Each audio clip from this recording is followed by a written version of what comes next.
প্রিয় মুসলিম এবং অমুসলিম ভাই ও বোনেরা, আসসালামু আলাইকুম ওয়া রাহমাতুল্লাহি ওয়া বারাকাতুহু। আল্লাহ সুবহানাহু ওয়া তাআলার দয়া, শান্তি ও রহমত আপনাদের সবার উপরে বর্ষিত হোক। আমাদের অনুষ্ঠানে স্বাগতম। Ramzan a date with doctor Zakir. আমি আপনাদের হোস্ট ইউসুফ চেম্বার্স। আর আজকে আমাদের এই পর্বের আলোচনা টপিক রোজার সময় যেসব কাজ সুপারিশ আর অনুৎসাহিত করা হয়েছে। ডক্টর জাকির, আসসালামু আলাইকুম। ওয়ালাইকুম আসসালাম রহমতুল্লাহ বারাকাতুহু। কেমন আছেন আপনি? আলহামদুলিল্লাহ, আল্লাহ বারিক ফি। আলহামদুলিল্লাহ, মাশাআল্লাহ, আলহামদুলিল্লাহ।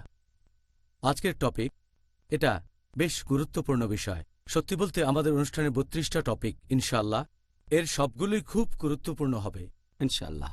তাহলে ডক্টর জাকির, আপনাকে প্রশ্ন করা শুরু করি। প্রথমেই আপনি কি আমাদের দর্শকদের বলবেন যে রোজা থাকা অবস্থায় কোন কাজগুলোর কথা সুপারিশ করা হয়েছে? আলহামদুলিল্লাহ, ওয়াসসালাতু ওয়াসসালাম আলা রাসূলিল্লাহ ওয়া আলা আলিহি ওয়া সাহবিহি আজমাইন, আম্মা বাদ। আউযু বিল্লাহি মিনাশ শাইতানির রাজীম। বিসমিল্লাহির রহমানির রহিম। রব্বি ইশরাহ লি সাদরি ওয়া ইয়াসসির লি আমরি ওয়াহলুল উকদাতাম মিন লিসানি ইয়াফকাহু কাওলি।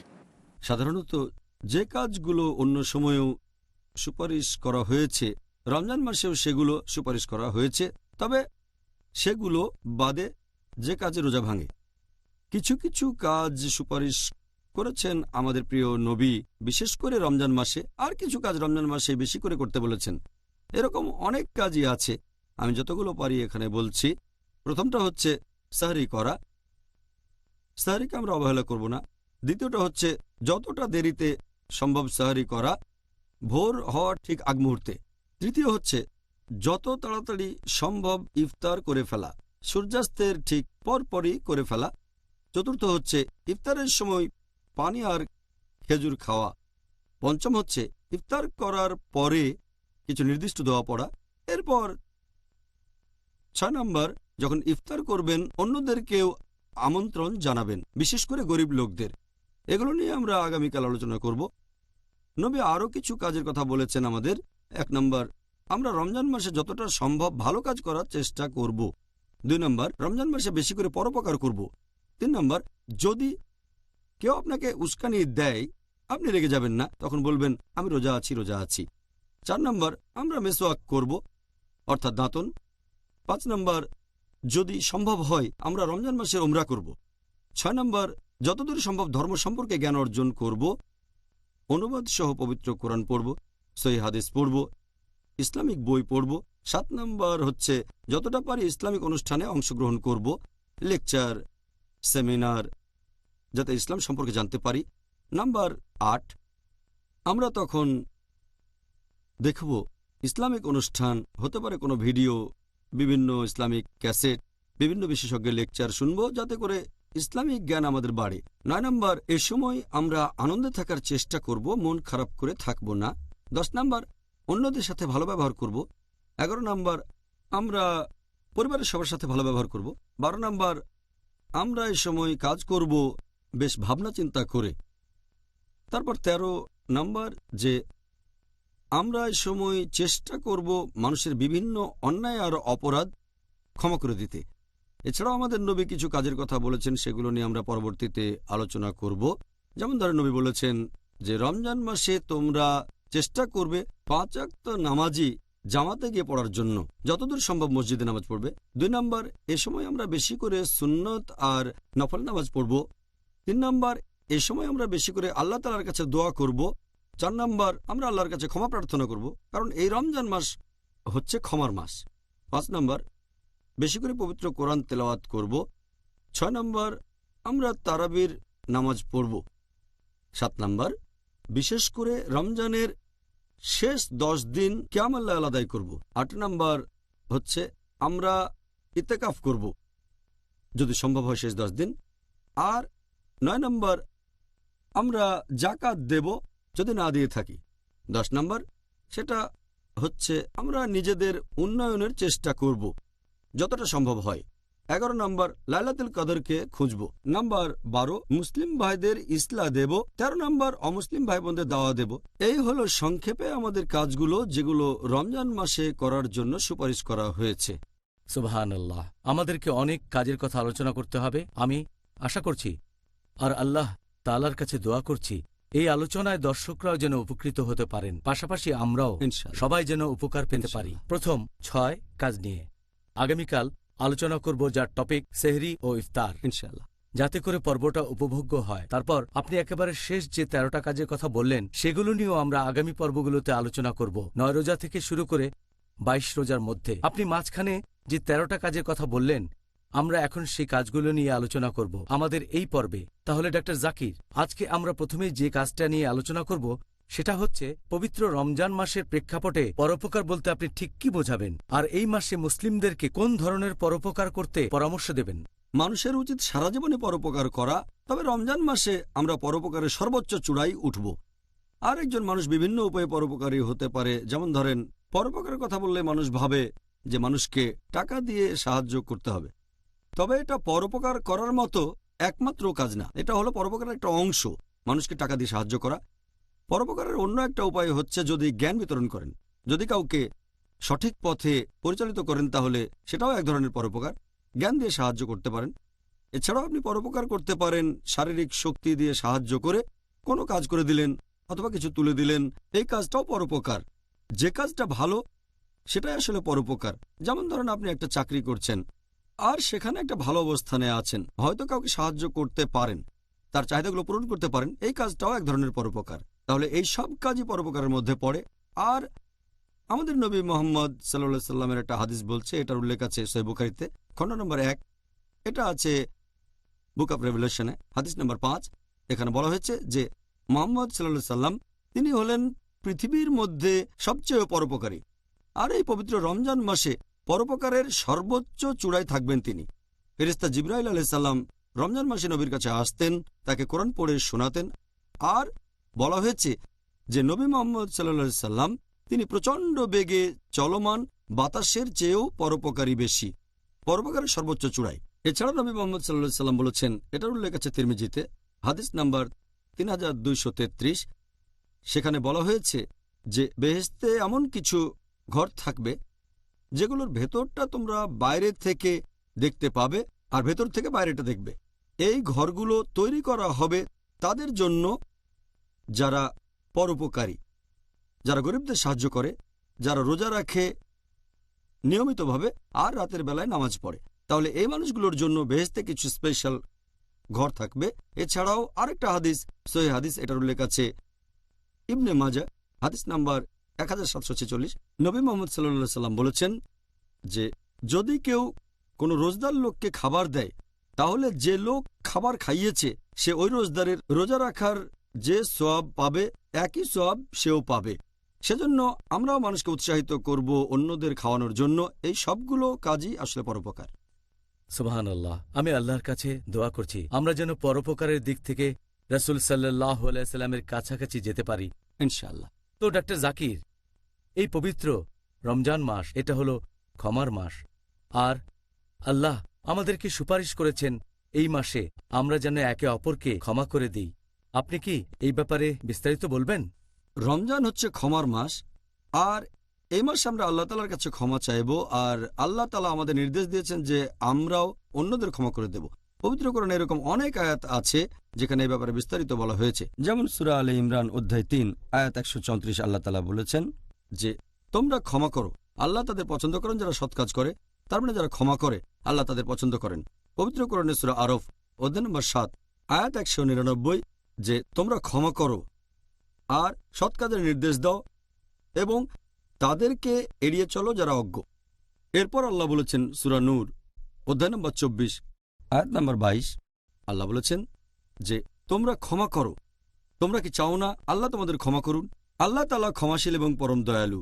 পবিত্র কোরআনে সূরা তাগাবুন অধ্যায় নম্বর 64 আয়াত নম্বর 14 যে তোমাদের স্ত্রী এবং সন্তানদের মধ্যে কেউ কেউ আছে তোমাদের শত্রু, তবে তোমরা ভালো করবে যদি তাদের ক্ষমা করো, তাদের দোষ ত্রুটি উপেক্ষা করো এবং তাদের ক্ষমা করো। নিশ্চয়ই আল্লাহ ক্ষমাশীল এবং পরম দয়ালু। তাহলে আল্লাহ সুবহানাহু ওয়া তাআলা আমাদের মুসলিমদের সবাইকে উৎসাহিত করেছেন যে যতজন মানুষকে সম্ভব হয় তোমরা ক্ষমা করে দাও, আল্লাহ তোমাদের ক্ষমা করবেন।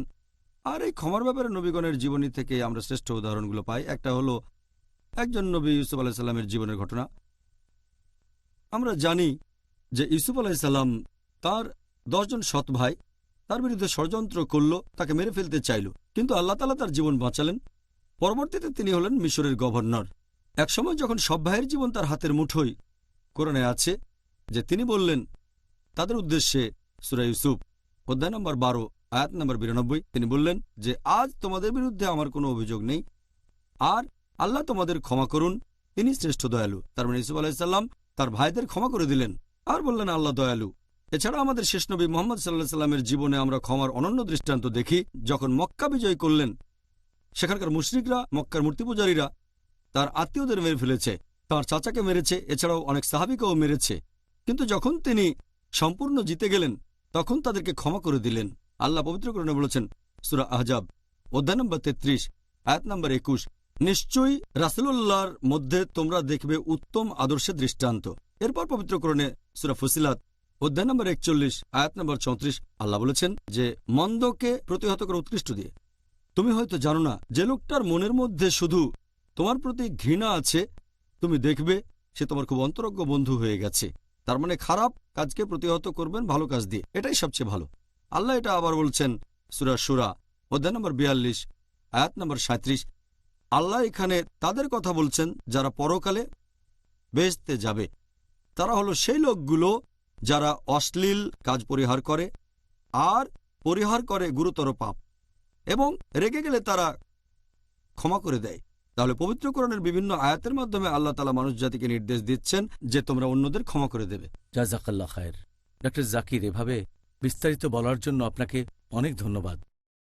পরের প্রশ্নটা হলো রেগে যাওয়া সম্পর্কে। রমজান মাসে আমরা কিভাবে রাগটাকে দমন করে রাখব? লোকজন এই রমজান মাসে রোজা রাখে, এই সময় তারা রাগ দেখায়। এখন এই রমজান মাসে তাদের রেগে যাওয়ার কি কোনো রকম যৌক্তিকতা আছে? অনেকে এই সময় অজুহাত দেখিয়ে বলে যে আমরা রোজা আছি, সেজন্য আমরা তো রেগে যেতেই পারি। আসলে এটা হবে উল্টোটা।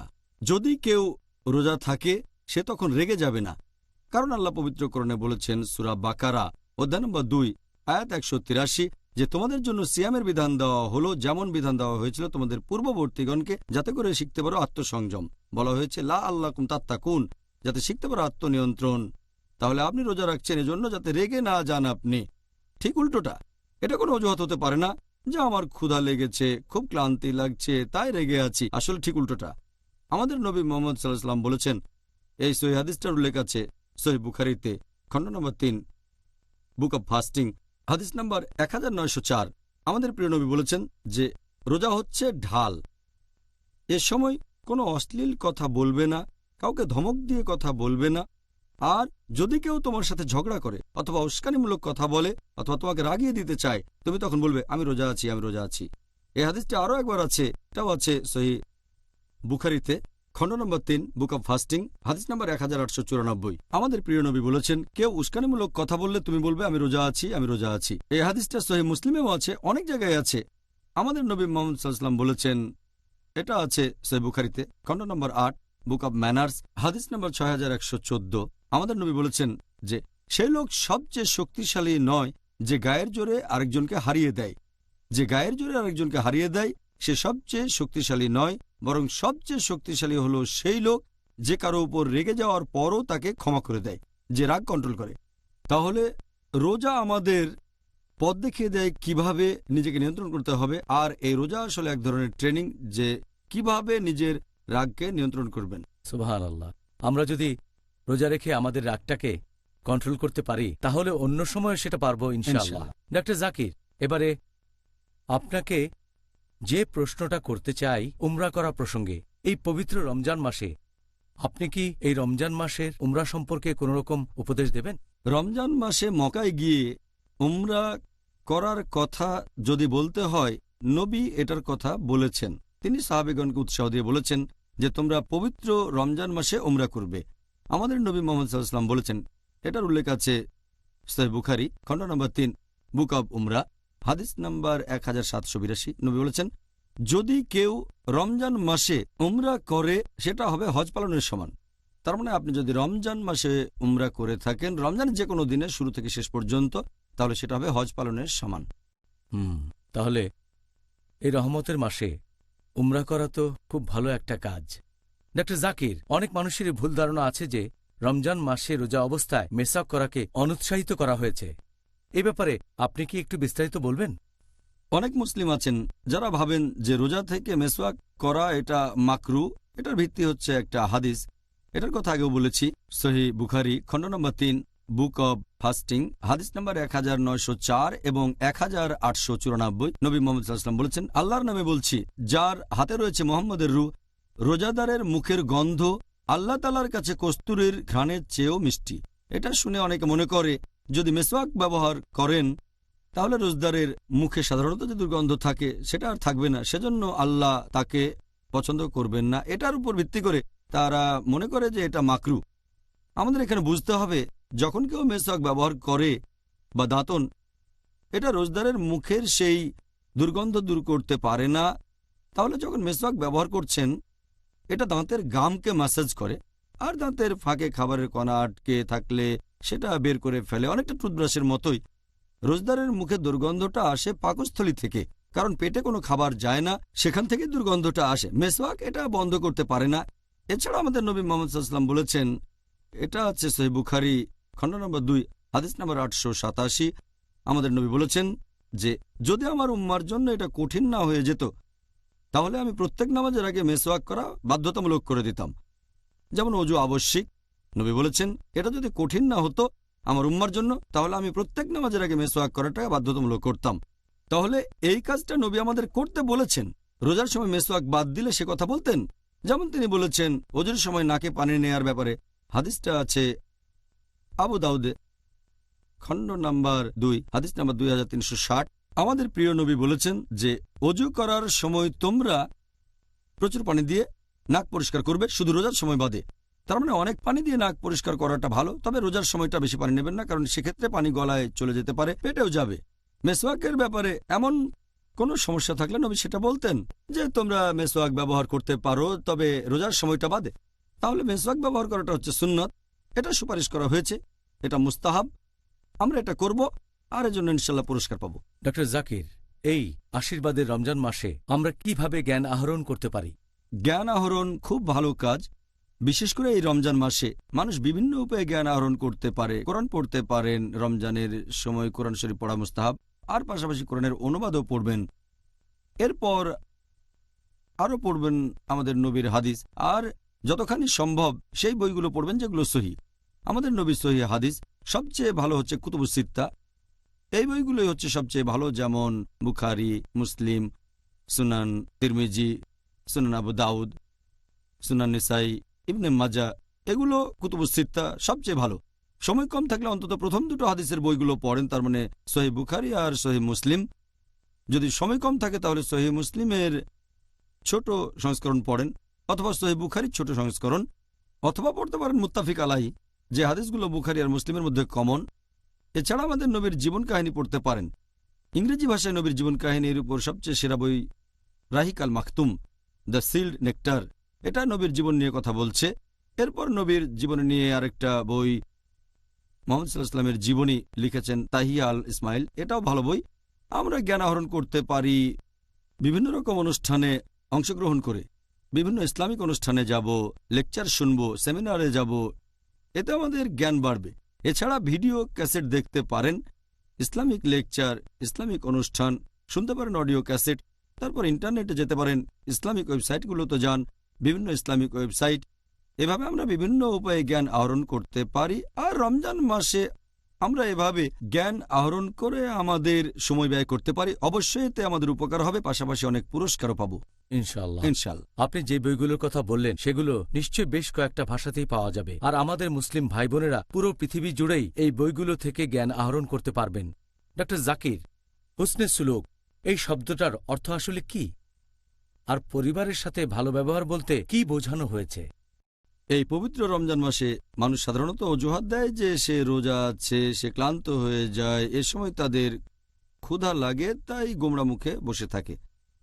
তবে নবী বলেছেন এ সময় হাসি খুশি থাকতে, মন খারাপ করবেন না। এ সময় রোজা থাকার সময় হাসি খুশি থাকবেন, বিশেষ করে পরিবারের সদস্যদের সাথে ভালো ব্যবহার করবেন, পরিবারকে আরও বেশি করে সময় দেবেন, যাতে করে আপনার সাথে তারাও রোজার পুরস্কারটা পায়। অন্য মানুষের সাথে হুসনে সুলুক বা ভালো ব্যবহারের কথা যদি বলতে হয়, এটা হলো পবিত্র রমজান মাস, এই মাসে মানুষের সাথে বেশি ভালো ব্যবহার করবেন, প্রতিবেশীর সাথে, বন্ধুদের সাথে, আত্মীয় স্বজনের সাথে ভালো কাজ করবেন, সবাইকে সাহায্য করবেন, সবাই মিলেমিশে আনন্দে থাকবেন।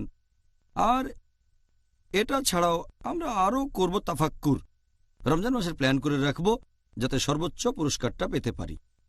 আল্লাহর কাছে দোয়া করি আমরা যেন সবার সাথে ভালো ব্যবহার করতে পারি আর যেন সবসময় নবী মোহাম্মদ সাল্লাল্লাহু আলাইহি সাল্লামকে অনুসরণ করে চলতে পারি, বিশেষ করে এই আশীর্বাদের পবিত্র রমজান মাসে। এবারে আমরা অন্য আরেকটা বিষয় নিয়ে আলোচনা করব, যে কাজগুলো অনুৎসাহিত করা হয়েছে। আপনি কি সংক্ষেপে এই কাজগুলো সম্পর্কে বলবেন? রোজা অবস্থায় যে কাজগুলো করতে আমাদেরকে অনুৎসাহিত করা হয়েছে এই পবিত্র রমজান মাসে। রোজার সময় যে কাজগুলোকে অনুৎসাহিত করা হয়েছে সেগুলোকে 3টা ভাগে ভাগ করা যায়।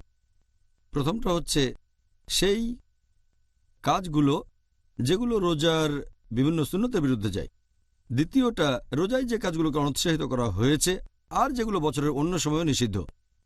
তৃতীয়টা হচ্ছে রোজার সময় অন্যান্য যে কাজগুলোকে অনুৎসাহিত করা হয়।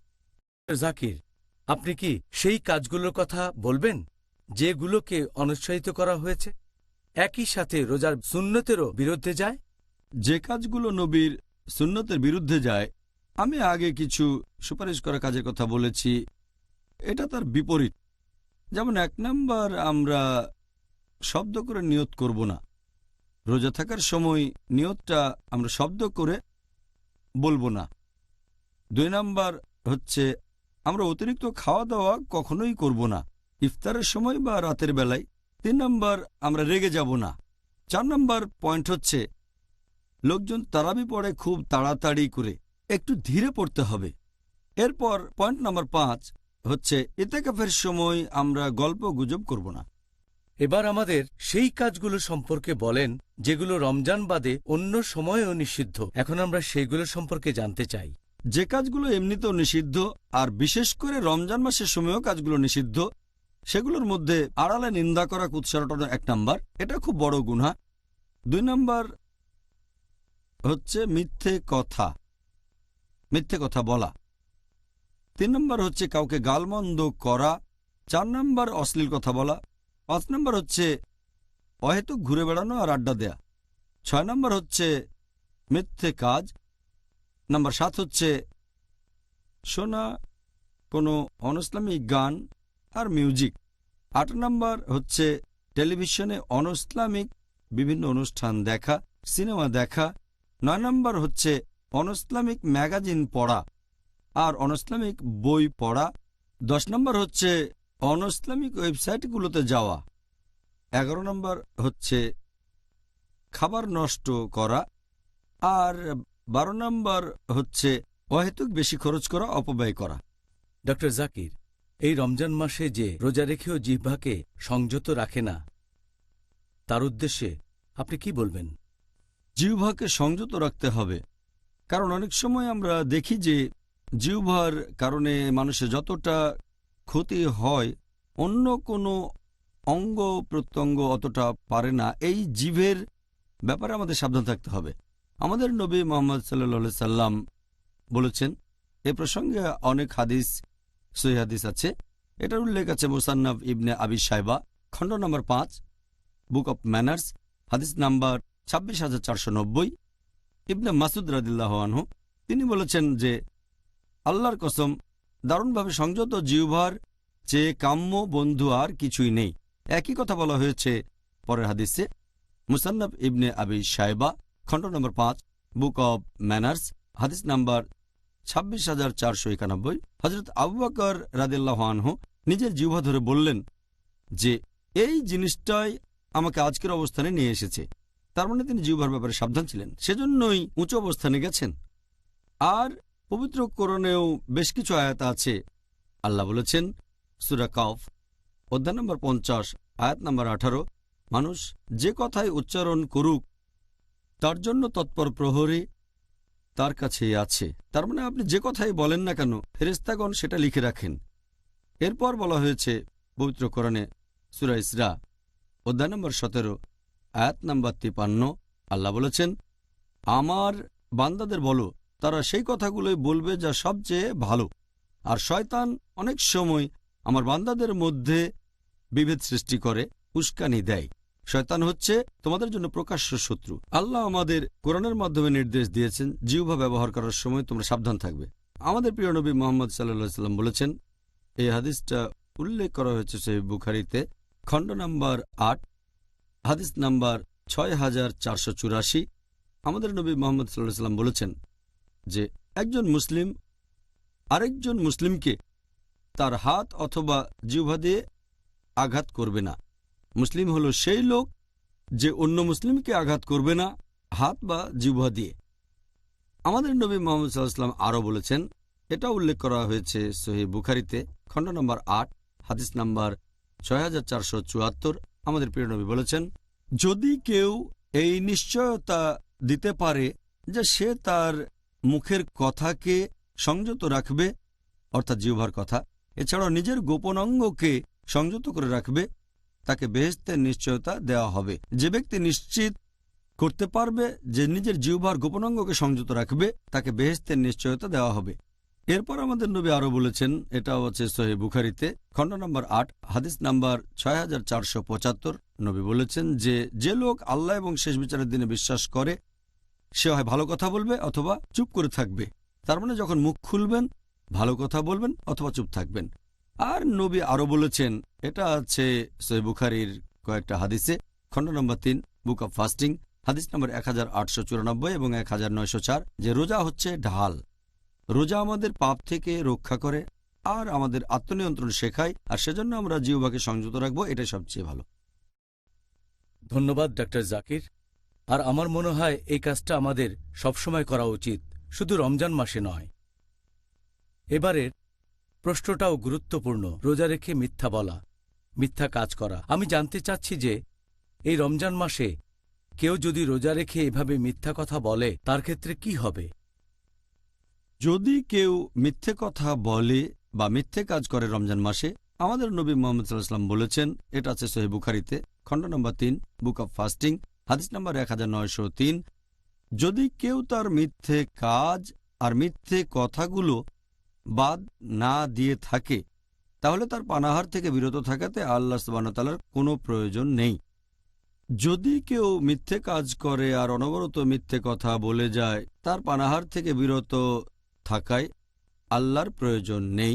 তার মানে এতে তার রোজাটা কিন্তু ভেঙে যাবে না। রোজা রেখে মিথ্যে বললে রোজা ভেঙে যাবে না, তবে রোজা রাখার যে পুরস্কার পাবেন সেটা কমে যাবে।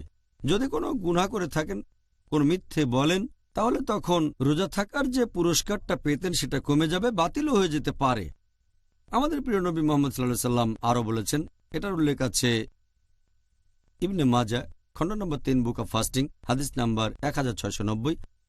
অনেক মানুষ রোজা রাখে কিন্তু সেজন্য কোনো পুরস্কার পায় না। তারা রোজা অবস্থায় শুধু নিজেদের ক্ষুধা সংযত করে। তার মানে আপনি যদি রোজা রেখে মিথ্যে কথা বলেন, মিথ্যে কাজ করেন, তাহলে পুরস্কারটা পাবেন না। এখানে শুধু ক্ষুধাকে সংযত করছেন, খাবার খাননি, ডায়েটিং করেছেন। আসল যে উদ্দেশ্য নিজেকে নিয়ন্ত্রণ করা সেটা করেননি। আল্লাহ আমাদের শক্তি দিন আর সাহায্য করুন যাতে করে আমরা ভালো কাজ করতে পারি, ইহকাল আর পরকাল দুই জায়গাতে উপকৃত হতে পারি। পরের প্রশ্ন, এই পবিত্র রমজান মাসে পেছন থেকে নিন্দা করা আর কুৎসা রটানোর অপকারিতাগুলো কি কি হতে পারে? একটা বড় মাপের গুনাহ ইসলাম অনুযায়ী কুৎসা রটানো, পেছন থেকে নিন্দা করা। আল্লাহ পবিত্র কোরআনে বলেছেন সূরা হুমাজা, অধ্যায় নম্বর 104, আয়াত নম্বর 1, ওয়াইলুল লিকুল্লি হুমাযাতিল লুমাযা। দুর্ভাগ্য তার যে পশ্চাতে ও সম্মুখে লোকের নিন্দা করে। সে দুর্ভাগা যে সামনে আর পেছনে মানুষের নিন্দা করে। আর আল্লাহ পবিত্র কোরআনে বলেছেন সূরা হুজুরাত, অধ্যায় নম্বর 49, আয়াত নম্বর 12, অনুমান থেকে দূরে থাকো, কারণ অনুমান কোনো কোনো ক্ষেত্রে পাপ। আর তোমরা একে অন্যকে পেছন থেকে নিন্দা করো না। তোমরা কি তোমাদের মৃত ভাইয়ের মাংস খেতে চাইবে? এরপর আল্লাহ আরও বলেছেন যে তোমরা এটাকে ঘৃণ্য মনে করো। এখানে আল্লাহ তুলনা করেছেন যে পেছন থেকে নিন্দা করে সে তার মৃত ভাইয়ের মাংস খায়। এখন ভাইয়ের মাংস খাওয়াই তো হারাম।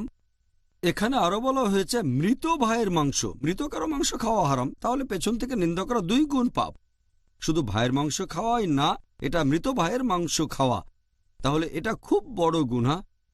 আর আমাদের নবী মুহাম্মদ সাল্লাল্লাহু আলাইহি ওয়াসাল্লাম বলেছেন এটার উল্লেখ আছে সহিহ মুসলিমে খণ্ড নম্বর 4 হাদিস নাম্বার 6265। এখানে নবী মুহাম্মদ সাল্লাল্লাহু আলাইহি ওয়াসাল্লাম বলেছেন সাহাবীগণকে, তোমরা কি জানো পেছন থেকে নিন্দা কি? তারা বললেন, আল্লাহর রাসূলই সবচেয়ে ভালো জানেন। তখন নবী মুহাম্মদ সাল্লাল্লাহু আলাইহি সাল্লাম বললেন, যদি কোনো লোক অন্যজনের সম্পর্কে নিন্দা করে তার পেছন থেকে, যেটা সেই লোক হয়তো পছন্দ করবে না, এটাই পেছন থেকে নিন্দা করা।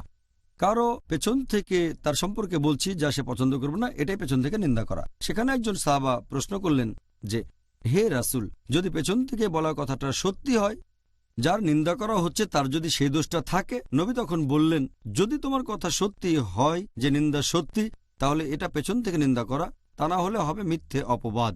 তাহলে পেছন থেকে নিন্দা খুব বড় গুনাহ।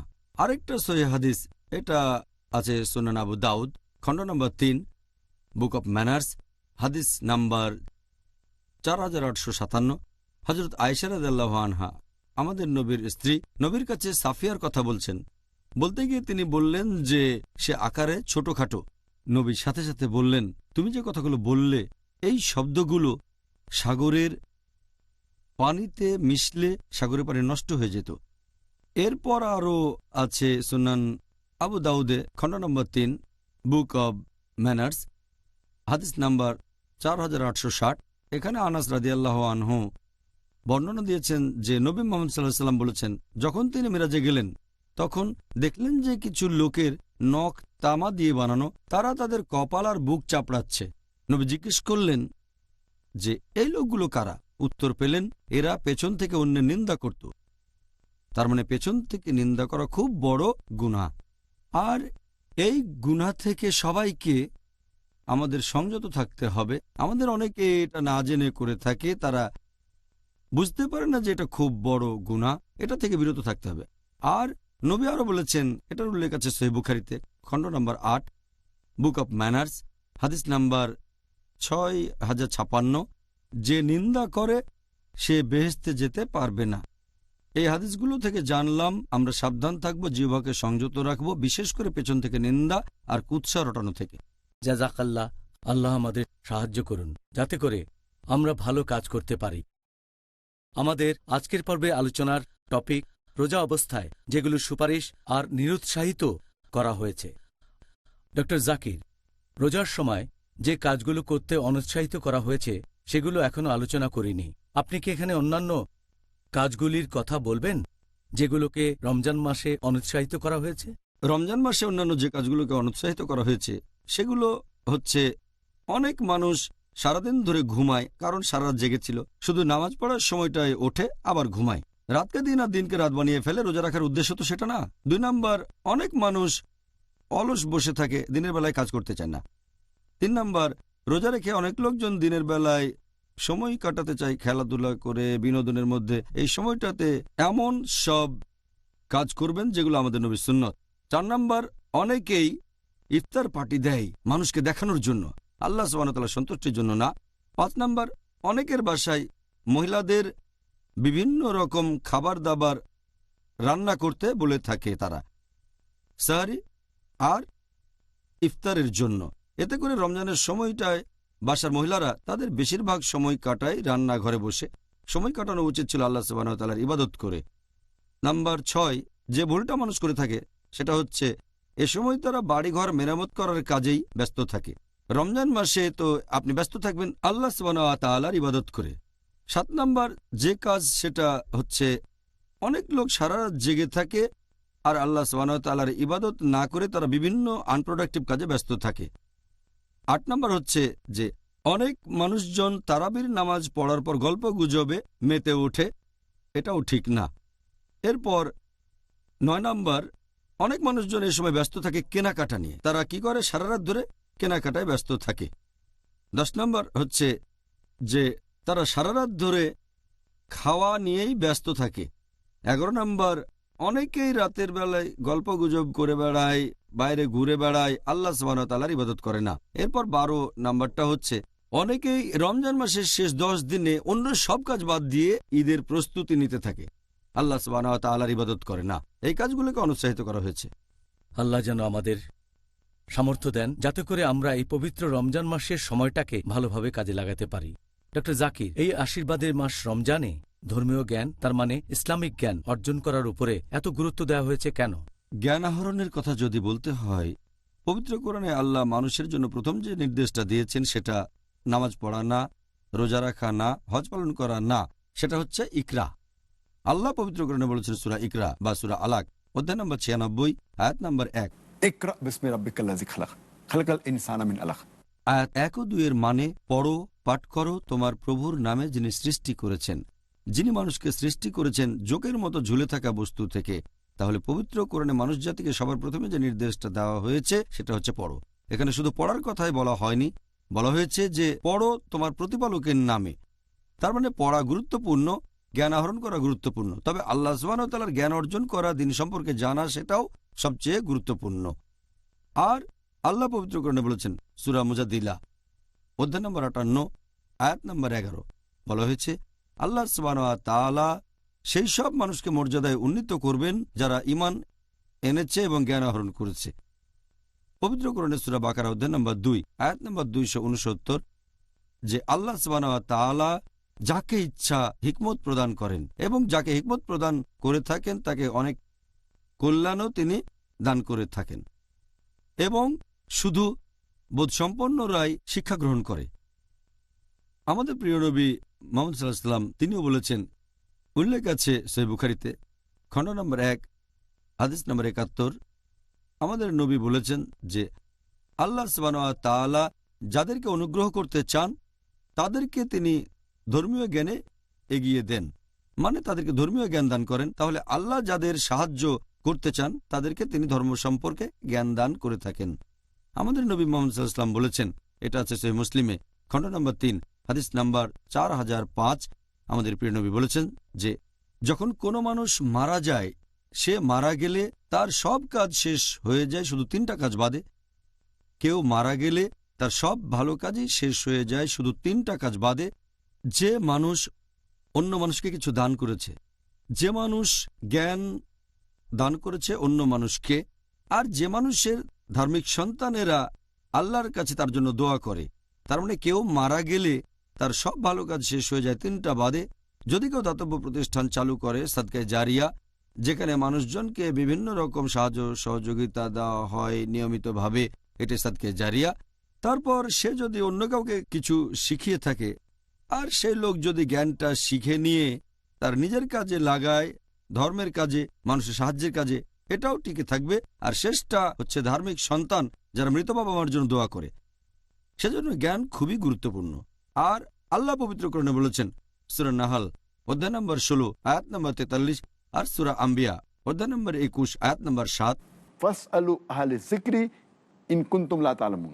যদি তোমরা না জানো তাহলে এ ব্যাপারে জ্ঞানীদেরকে জিজ্ঞেস করো। আল্লাহ বলেছেন জ্ঞানীদেরকে জিজ্ঞেস করো। সেজন্য যে মানুষটার জ্ঞান আছে তার অবস্থানটাও অনেক উপরে। সেই মানুষের পরীক্ষায় পাশ করার সম্ভাবনা বেশি যে আখিরাতে ভালো ফলাফল করে থাকে। আর এজন্যই আল্লাহ তাআলা জ্ঞান অর্জনকে সবচেয়ে বেশি গুরুত্ব দিয়েছেন, বিশেষ করে রমজান মাসে। এই মাসে আমরা জ্ঞান অর্জন করব, বেশি করে জ্ঞান আহরণ করব, আর সেটা অন্যদের মাঝে ছড়িয়ে দেব। আজকের অনুষ্ঠানের শেষ প্রশ্ন, সেটা হচ্ছে মিউজিক নিয়ে।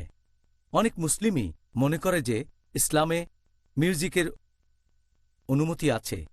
এখন আপনি কি বলবেন যে নবী মুহাম্মদ সাল্লাল্লাহু আলাইহি সাল্লাম কি মিউজিকের বিরুদ্ধে কিছু বলেছেন? মিউজিকের কথা যদি বলতে হয়, এ ব্যাপারে বিশেষজ্ঞদের মতভেদ আছে যে মিউজিক অথবা গানের অনুমতি আছে কিনা। আর পবিত্র কোরআনে কোনো আয়াত সরাসরি মিউজিককে নিষেধ করেনি, তবে কিছু নির্দেশ আছে। আল্লাহ পবিত্র কোরআনে বলেছেন সূরা লুকমান অধ্যায় নম্বর 31 আয়াত নম্বর 6, বলা হয়েছে যে মানুষদের মধ্যে কেউ কেউ অজ্ঞতাবশত আল্লাহর পথ থেকে বিচ্যুত করার জন্য অসার বাক্য ক্রয় করে, আর এভাবে মানুষকে দূরে নিয়ে যায় আল্লাহ সুবহানাহু ওয়া তাআলার পথ থেকে। তারা আল্লাহ প্রদর্শিত পথ নিয়ে ঠাট্টা বিদ্রূপ করে। এদের জন্য রয়েছে খুবই অবমাননাকর শাস্তি। পবিত্র কোরআনের তাফসীর পড়লে আপনারা দেখতে পাবেন এই যে অসার বাক্য, জ্ঞান বহির্ভূত অর্থ ছাড়া, এটা বোঝাচ্ছে অনইসলামিক গান আর বিভিন্ন বাদ্যযন্ত্রের কথা। তাফসীর পড়লে এটা পাবেন। আর নবী মিউজিককে নিষেধ করেছেন এরকম অনেক সহিহ হাদিস আছে। যদি আমাদের নবী মুহাম্মদ সাল্লাল্লাহু আলাইহি ওয়াসাল্লামের হাদিসগুলো পড়ে দেখেন তাহলে এই ব্যাপারে কোনো রকম সন্দেহই থাকবে না। আমাদের নবী মুহাম্মদ সাল্লাল্লাহু আলাইহি ওয়াসাল্লাম বলেছেন, এটার উল্লেখ আছে সহিহ বুখারীতে খণ্ড নম্বর 7 হাদিস নাম্বার 5590 আমাদের নবী বলেছেন যে আমার উম্মতদের মধ্যে এমন অনেকেই থাকবে যারা জেনায় লিপ্ত থাকবে। তার মানে ব্যভিচার, অবৈধ যৌনাচার, অনেকে রেশমের কাপড় পরবে, মাদকদ্রব্য সেবন করবে এবং বাদ্যযন্ত্র বাজাবে আর ভাববে এগুলো বৈধ। আমার উম্মতদের মধ্যে কিছু লোক তারা এমন কিছু করবে যেগুলো অবৈধ, যেমন ব্যভিচার, অবৈধ যৌনাচার, রেশমের কাপড় পরা, মাদকদ্রব্য নেয়া এবং বাদ্যযন্ত্র বাজাবে আর ভাববে এগুলো বৈধ। এই হাদিস বলছে তারা কিছু কাজকে বৈধ মনে করবে। আমরা জানি যে মাদকদ্রব্য হারাম, আমরা ভালো করেই জানি যে ব্যভিচার করা হারাম। যেহেতু এখানে মিউজিকের কথা কিছু নিষিদ্ধ জিনিসের সাথে উল্লেখ করা হয়েছে, এখানে বাদ্যযন্ত্রের কথাও বলা হয়েছে, এটাই নির্দেশ করে যে নবী এটাকেও নিষেধ করেছেন। তবে কিছু লোক বলে এটা বৈধ। আর এখনকার দিনে কিছু বিশেষজ্ঞ আছেন যারা বলেন যে ইসলাম ধর্মে বাদ্যযন্ত্র ব্যবহারের অনুমতি দেওয়া হয়েছে, তবে এই হাদিসটা পরিষ্কার বলছে যে বাদ্যযন্ত্র জিনিসটাই হচ্ছে হারাম। আরও কিছু সহিহ হাদিস আছে যেখানে কিছু বাদ্যযন্ত্রের ব্যাপারে অনুমতি দেওয়া হয়েছে, বিশেষ করে ধপ, তার মানে তাম্বুরি। আমাদের নবী মুহাম্মদ সাল্লাল্লাহু আলাইহি ওয়াসাল্লামের হাদিস পড়লে দেখবেন সহিহ বুখারী খণ্ড নম্বর 5 হাদিস নাম্বার 4001 এখানে বলা হয়েছে যে মুহাম্মদ সাল্লাল্লাহু আলাইহি ওয়াসাল্লাম একদিন বিয়ে করার পরে বাইরে এসে কথা বলছিলেন সাহাবীগণের সাথে।